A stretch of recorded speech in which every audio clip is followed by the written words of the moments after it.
بص يا غالي، بما اننا في موسم رمضان وده موسم ما يتفوتش، فكان لازم نستغله احسن استغلال عشان نعرف نطلع منه بمصلحة حلوة. عشان كده انا جمعت لك افضل 10 مشاريع مربحين لموسم رمضان، وشرحنا منهم لحد دلوقتي 7 مشاريع هتلاقيهم في قائمة التشغيل دي، وهتلاقيها في علامة الاي اللي فوق، وهتلاقينا في كل مشروع بنجاوب لك على اهم 4 اسئلة انت محتاج تعرف اجابتهم قبل ما تبدأ. وهما: ازاي ابدأ المشروع؟ اجيب بضاعة ومستلزمات المشروع من فين؟ ايه الطرق اللي اعرف ابيع بيها البضاعه؟ ورابع سؤال والاخير: امتى ابدا المشروع وامتى اوقف؟ طيب قبل ما نبدا عايز اعرفك حاجه مهمه، وهي انك تدعمنا بلايك عشان نقدر نكمل ونستمر، وتشترك في القناه وتفعل زر الجرس عشان يوصلك كل الفيديوهات بتاعتنا المفيده لحد عندك وانت زي الباشا. طيب تعالى نشرح مشروع النهارده، وهو بيع ادوات الكحك والبسكويت. ونروح لاول سؤال وهو ازاي ابدا. بص يا غالي، لازم تكون عارف ايه هي الاصناف اللي هتشتغل فيها، وهي هتكون كالتالي: قرطاس قماش بمختلف احجامه، والقطعه اللي بتركب على القرطاس وليها كذا شكل،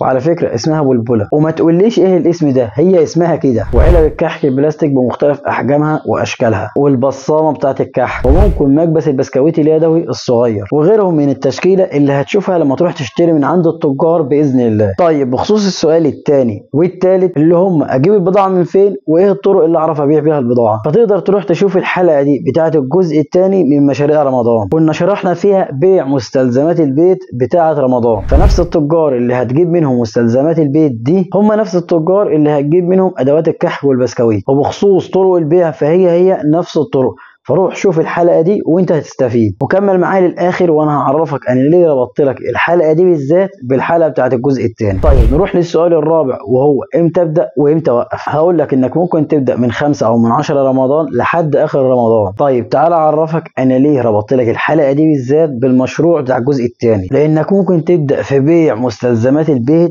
بتاعه رمضان، ودي الموسم بتاعها بيخلص على يوم 10 رمضان، وبعد كده تبدا تبيع ادوات الكحك والبسكويت. فلو انت ظبطت نفسك على كده يبقى ممكن تشتري بضاعة المشروعين مع بعض مرة واحدة، وبكده انت هتكون وفرت على نفسك مشوار، والاهم انك هتستفيد من موسم رمضان كله. ما تنساش بقى تروح تشوف الحلقة من هنا، ويبقى ادعمنا بلايك واشتراك في القناة. سلام.